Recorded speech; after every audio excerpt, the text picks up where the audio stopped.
Paul's challenge that he had to change Corinthians for God. आणि पहिली कोरिंथी या पत्राचा आपण अभ्यास करत आहोत आणि त्याचाच आपण अभ्यास पुढे चालू ठेवणार आहोत. मला फक्त अर्ध्या तासाचा वेळ आहे, त्यामध्येच मला हा सर्व अभ्यास करावा लागेल. आमेन. But we started off by opening up the greetings of First Corinthians, and then we talked about the division in the church, and now we're dealing with the morality of the church. सुरुवातीला आपण पत्राची सुरुवात कशा प्रकारे संत पावलाने केली ते पाहिलं. त्यानंतर मंडळीमधील फाटाफुटी संबंधी संत पावलाचा उपदेश त्यांना काय होता, कशा प्रकारची सुधारणा त्यांनी करायला पाहिजे हे आम्ही पाहिलं. आणि आता मंडळीमध्ये ज्या अनैतिक गोष्टी होत्या त्याकडे आपण लक्ष देऊया. आमेन.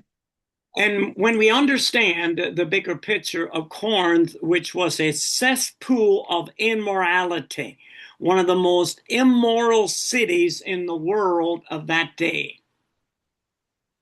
आणि त्या काळामध्ये कणित हे अनैतिक गोष्टींचं, सर्व प्रकारच्या वाईट गोष्टींचं केंद्र असं समजलं जात होतं. आमेन. It was a city where all mixtures of nationalities were included: Greeks, Latins, Jews, Egyptians, Syrians, and Asians. हा, आणि ते शहर करीत आजकाल दुबई किंवा मुंबई अशा शहरांसारखं होतं. सर्व देशाचे, सर्व भाषा बोलणारे, सर्व जातीचे, मग मिस्री असतील, यहुदी असतील आणि इतर जातीचे लोक असतील, अशा लोकांचा मिश्र समुदाय करिंथ येथे राहत होता. आमेन. It was a city of wealth and prosperity, and the mindset of the games of that day. The Olympic Games started there in Corinth. आणि त्या काळामधले जे ऑलिम्पिक्स गेम आहेत, जागतिक खेळ तिथं सुरू झाले.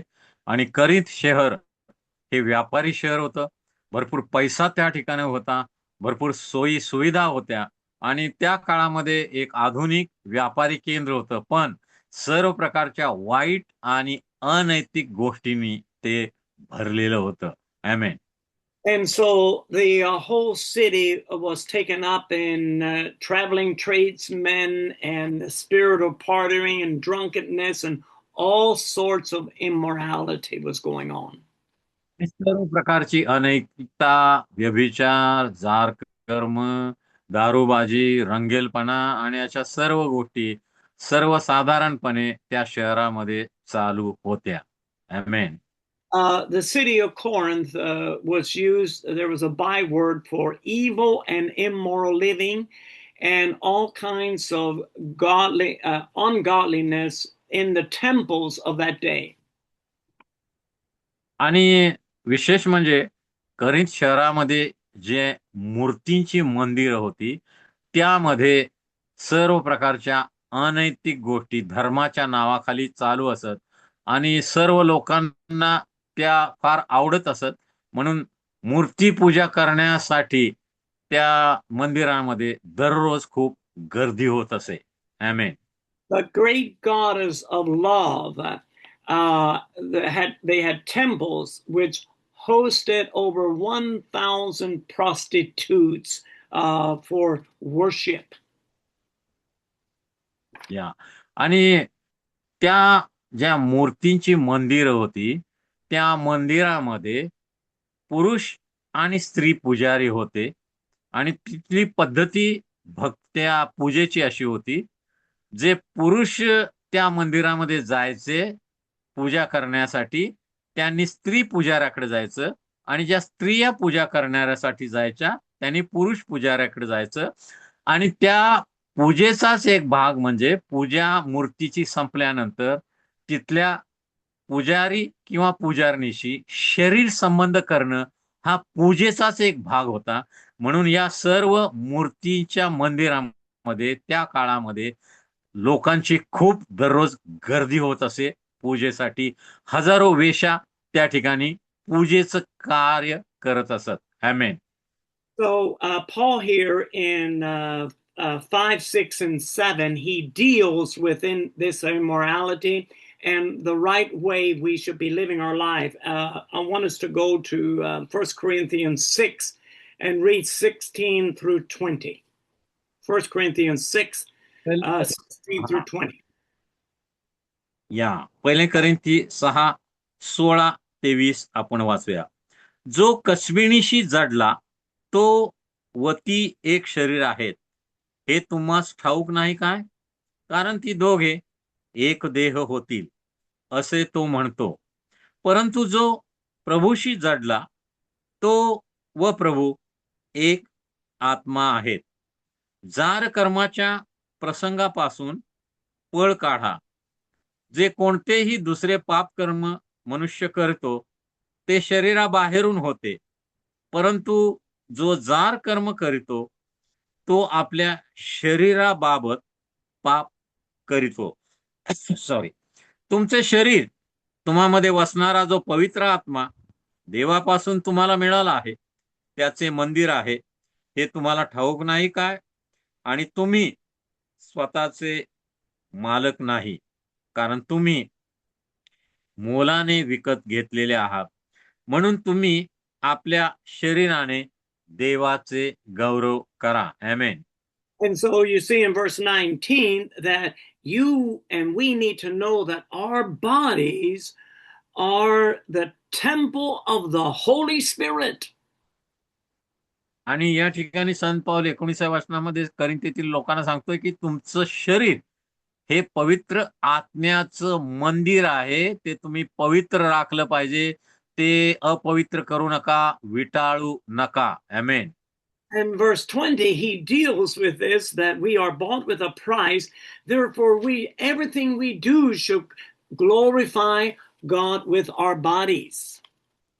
आणि 20व्या वचनामध्ये संत पाऊल म्हणतो, तुम्ही मोलाने आम्हाला प्रभू येशूनं आपल्या रक्ताची खंडणी देऊन विकत घेतलेलं आहे, म्हणून तुम्ही आपल्या शरीराने केवळ देवाचंच गौरव केलं पाहिजे. आमेन. And so he goes deeper into 1 Corinthians 7 here about marriage, that in the first verse he says, it is not good for a man to touch a woman. आणि 7व्या अध्यायामध्ये लग्न विधी संबंधी सूट आणि घटस्फोटासंबंधी संत पाऊल काही गोष्टी सांगत आहे. पहिल्या वचनामध्ये तो म्हणतो, पुरुषाने स्त्रीला शिवू नये हे त्याला बरे आहे. And we realize that we have to be very careful of how we touch women. आणि आम्ही स्त्रियांना कशा प्रकारे स्पर्श करतो या बाबतीत आम्ही खूपच पुरुषांनी काळजी घेतली पाहिजे. आमेन. And then he tells us in verse 2, nevertheless, to avoid fornication, let every man have his own wife, and let every woman have her own husband. दुसऱ्या वचनामध्ये आम्ही वाचतो, तरी जार कर्मे होत आहेत, म्हणून प्रत्येक पुरुषाला स्वतःची पत्नी असावी आणि प्रत्येक स्त्रीला स्वतःचा पती असावा. आमेन. Marriage, he's saying, is between one man and one woman. आणि लग्न म्हणजे एक पुरुष एक स्त्री मरेपर्यंत एकत्र. आमेन. And he deals amazingly, and I want you all to make sure that you study this a little further here too. In verse 4, for the wife has not power over her own body, but the husband. Likewise, also the husband has not power over his own body, but the wife. चौथ्या वचनामध्ये आम्ही वाचतो, पत्नीला स्वतःच्या शरीरावर अधिकार नाही, तर तो अधिकार तिच्या पतीला आहे. आणि त्याप्रमाणे पतीलाही स्वतःच्या शरीरावर अधिकार नाही, तर तो त्याच्या पत्नीला आहे. आमेन. And so he is strongly teaching us here that we must be careful how we work in relationship with our wives or our husbands. आणि आम्ही आपल्या नवऱ्याशी किंवा बायकोशी कशा प्रकारे नातेसंबंध ठेवतो हे फार महत्वाचं आहे, असं संत पाऊल या अध्यायामध्ये करिंथेतील मंडळीला लिहित आहे. आमेन. He deals with each of us need to understand that we belong to each other and we must give ourselves to each other, and not only in sex but in everything that we do, preferring our wives or our husbands over anybody else. आणि पती पत्नीच्या मालकीचा आहे आणि पत्नी पतीच्या मालकीच्या आहे. म्हणजे फक्त लैंगिक बाबतीमध्येच नव्हे तर सर्व बाबतीमध्ये पती पत्नींनी एकमेकांचा आदर केला पाहिजे, एकमेकांच्या संमतीने एकमेकांना सांगून सर्व गोष्टी केल्या पाहिजेत. आमेन. And Paul here is going deeper than anywhere else in scripture concerning the proper sexual relationships we must have. आणि इतर कोणत्याही ठिकाणी संत पावलाने सांगितले नाही अशा काही विशेष लैंगिक गोष्टी पती पत्नींमधील संत पाऊल या ठिकाणी विशेष करून करिंथेतील मंडळीला लिहित आहे. आमेन. We have equal rights and equal responsibility in marriage and with husband and wife with each other. आणि पती आणि पत्नी यांना लग्नामध्ये सारखंच महत्व आहे, त्यांना सारखाच अधिकार आहे, हे आम्ही विसरता कामा नये. आमेन. So marriage is God's gift to us and given to us for husband and wife to enjoy, to have children. आणि लग्न हे देवाची देणगी आहे मानव जातीला आणि लेकरं होण्यासाठी लग्न हे आवश्यक आहे आणि लेकरांचा आनंद घेण्यासाठी देवानं विवाहाला मान्यता दिलेली आहे. आमेन. In chapters 1 Corinthians 7 verses 18 through 16, he deals with the questions about unmarried, divorced, and mixed marriages. आणि पहिले करिंथी याच्या 7व्या अध्यायाच्या 18व्या वचनापासून पुढे लग्न न झालेले आणि घटस्फोट घेतलेले अशा लोकांच्या बद्दल संत पाऊल करिंथेतील मंडळीला मार्गदर्शन करत आहे. He deals with us that divorce is forbidden and that we need to realize that there is only one place that he allows divorce to happen. आणि संत पाऊल या ठिकाणी लिहितो आहे की घटस्फोट हे ख्रिस्ती विवाहाला मान्य नाही. एकाच कारणासाठी ख्रिस्ती घटस्फोट होऊ शकतात. आमेन. In 1 Peter 3:1, the Bible tells us that when we realize that there's a problem with a wife or a husband, that there's a proper way to handle it. आणि पहिले पेत्र 3:1 मध्ये आम्ही पाहतो की पती पत्नीच्या जीवनामध्ये काही समस्या असतील तर त्या समस्या सोडवण्याचा एक मार्ग आहे. आमेन. The principle is in 1 Peter 3:1 that wives be subject to your own husbands, that if they do not obey the word, then they also may without the word be won by the conversation or the behavior of the wife. पहिल्या दुसऱ्या वचनामध्ये आम्ही वाचतो, स्त्रियांनो तुम्ही आपापल्या पतीच्या अधीन असा, यासाठी की कोणी वचनाला अमान्य असले तरी तुमचे बिडस्तपणाचे निर्मल वर्तन वचना वाचून आपल्या स्त्रियांच्या वर्तनाने मिळवून घेतले आहे. आमेन. And so in 1 Corinthians 7, 14 and 15, he deals with it a little deeper here. आणि पहिले करिंथी 7वा अध्याय 14 आणि 15 मध्ये तो आणखीन काही गोष्टी या ठिकाणी सांगत आहे पती पत्नींसाठी. For in verse 14, for the unbelieving husband is sanctified by the wife, and the unbelieving wife is sanctified by her husband. 14व्या वचनामध्ये, कारण पत्नीच्या द्वारे ख्रिस्ती तर पती पवित्र झाला आहे आणि ख्रिस्ती पतीच्या द्वारे ख्रिस्ती तर पत्नी पवित्र झाली आहे. आमेन. And he is showing to us that if we live, each individually, live a holy and a righteous life, we can win our husband or our wife to Jesus. या ठिकाणी संत पौल सांगतो आहे की जे विश्वासणारे आहेत त्यांनी जर पवित्र जीवन जगलं, एक नीतिमत्व असलेलं जीवन जगलं, तर ते आपल्या ख्रिस्तीतर पतीला किंवा ख्रिस्तीतर पत्नीला प्रभूसाठी जिंकू शकतात किंवा त्यांचं तारण घडवून आणू शकतात. आमेन. I love that word there, sanctified by our husband or wife. He goes on to say there, else were your children unclean, but now are they holy. I love that. The children become holy by one partner being sanctified by the other partner in Christ. हा, या ठिकाणी पवित्र हा शब्द मला फार आवडतो आणि त्या ठिकाणी लिहिलेला आहे की एका लग्नाचा जोडीदार पती किंवा पत्नी जर विश्वासणारा असेल आणि तो पवित्र जीवन जगत असेल तर त्यांची लेकरं ही शुद्ध जन्मतात, ती पवित्र असतात. आमेन. And then he makes a statement here in verse 15 that we really have for letting the unbeliever depart.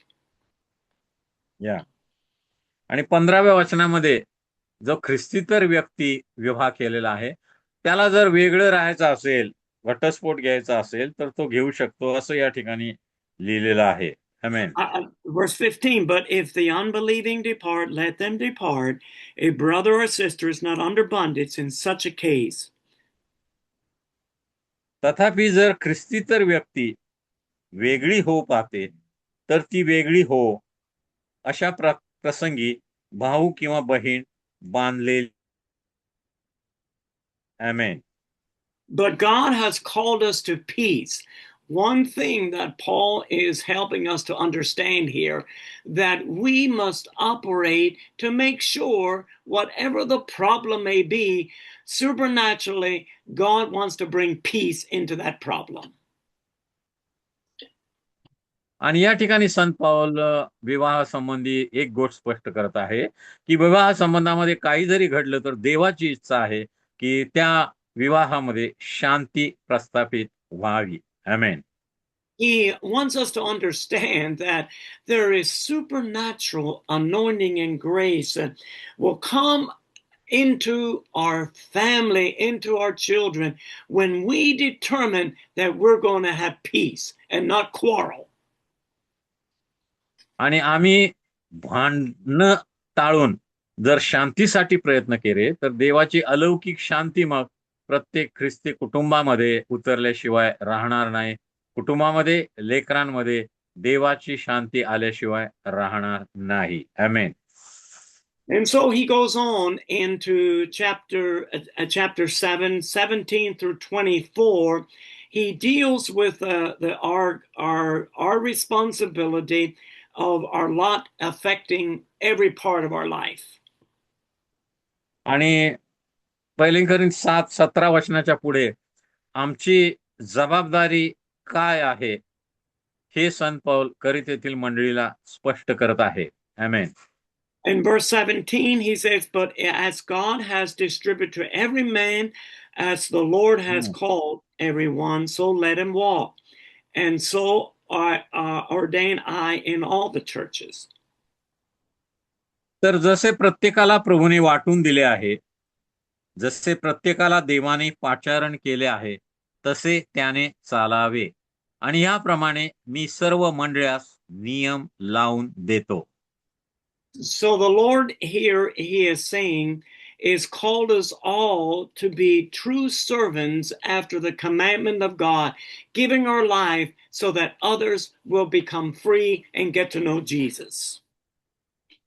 आणि संत पौल या ठिकाणी नियम मंडळींना लावून देत आहे की आम्ही प्रत्येक विश्वासणाऱ्यानं मंडळीत जर जबाबदारीने वर्तन केलं, वागलं, तर मग आम्ही इतरांना येशूची ओळख करून देण्याच्या कार्यामध्ये यशस्वी होऊ शकतो. Amen.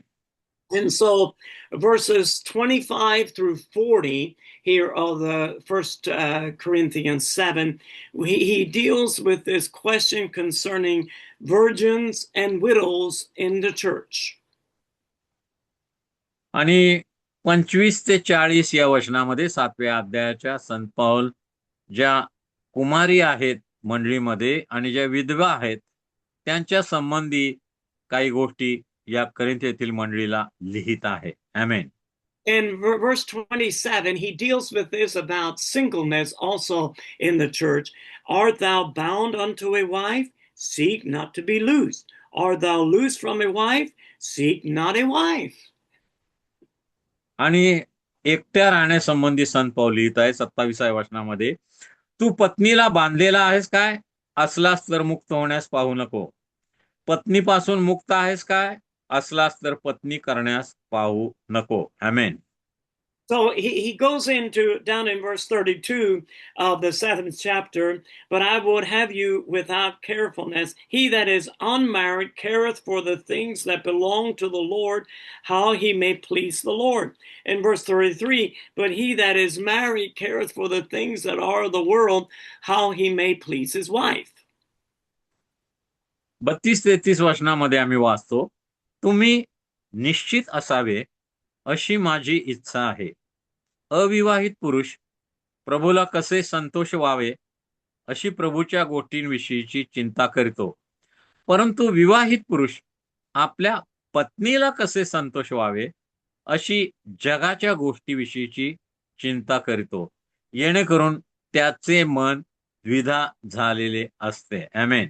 Now, he is teaching here that you that are not married have a greater relationship with God, that you don't have to worry about the family anymore because you are connected personally with God by yourself. आणि जे अविवाहित पुरुष आहेत, संत पौल त्यांना लिहित आहे की तुमचं लग्न झालेलं नाही म्हणून काळजी करू नका.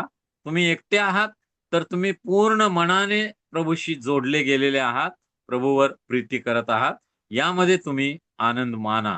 आमेन. And in verse 35, he deals with that. I want to help you to profit. And so he states here that you may attend upon the Lord without distraction.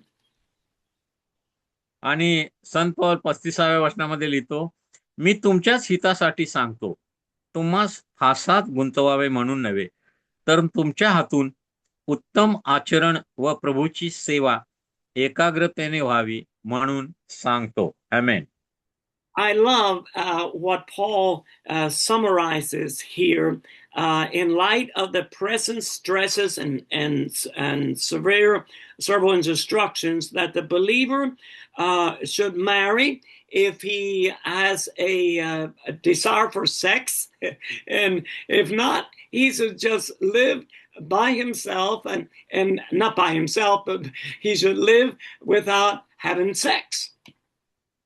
या आणि पती जिवंत आहे तोपर्यंत पत्नी बांधलेली आहे. पती मेल्यावर तिची इच्छा असेल त्याच्याबरोबर, पण केवळ प्रभूमध्येच लग्न कराव्या ती मोकळे आहे. पण जर ती तशीच राहिली तर माझ्या समजुतीप्रमाणे ती अधिक सुखी होईल असे मला वाटते. आमेन.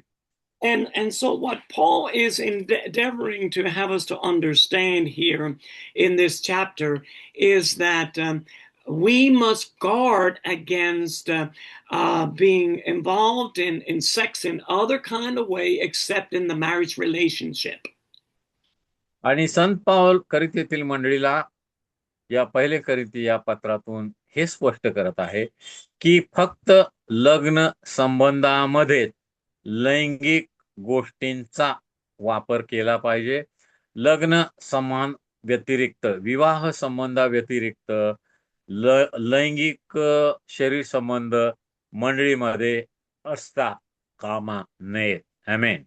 We are living in the most challenging time ever in the world, where there's all kinds of sex and immorality going, and Paul is addressing it now. If we're not careful, it will come into the church that God does not intend it to happen.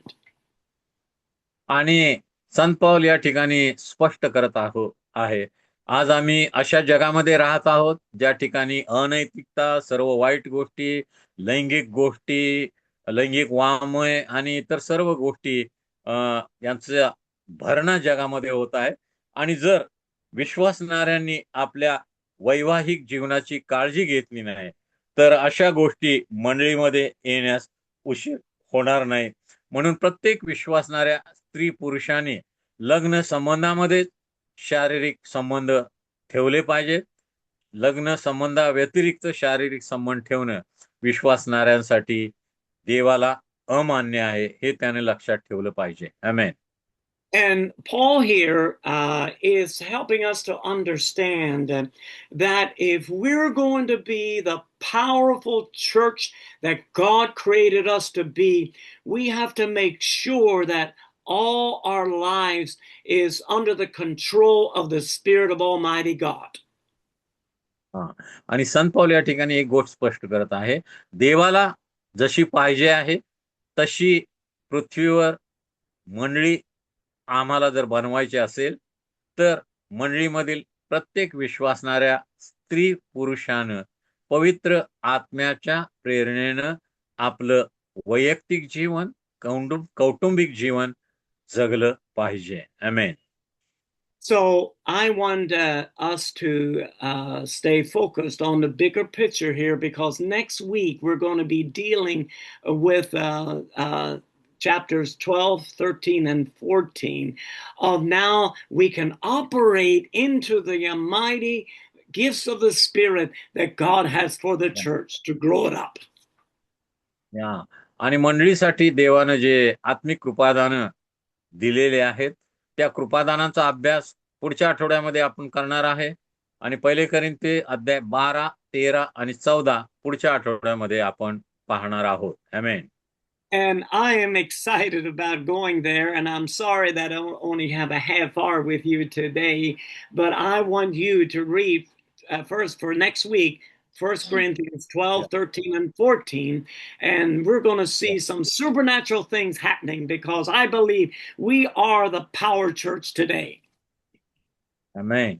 आणि 12, 13 आणि 14 अध्याय विद्यार्थ्यांनी घरी वाचून काढा. आज आपल्याला वेळ कमी आहे आणि म्हणून पुढच्या आठवड्यामध्ये आपण 12, 13 आणि 14 अध्यायांचा अभ्यास करणार आहोत.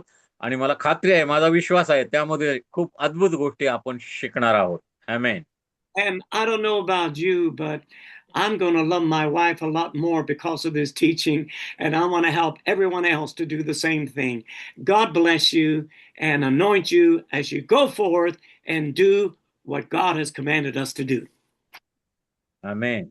आणि या अभ्यासामुळे पहिले कोरिन्थी याचा मी माझ्या पत्नीवर अधिक प्रेम करू लागलेलो आहे. आणि माझी इच्छा आहे की या पत्राच्या अभ्यासामुळे तुमच्याही वैयक्तिक जीवनामध्ये, कौटुंबिक जीवनामध्ये प्रभू कार्य करो, एकमेकां पती पत्नींवर प्रेम वाढत जावं आणि एक चांगले कुटुंब प्रत्येक मंडळीमध्ये, प्रत्येक कुटुंब हे पवित्र आणि आदर्श कुटुंब निर्माण हो आणि त्या प्रत्येक कुटुंबाच्या द्वारे देवाचं गौरव घडो. आमेन.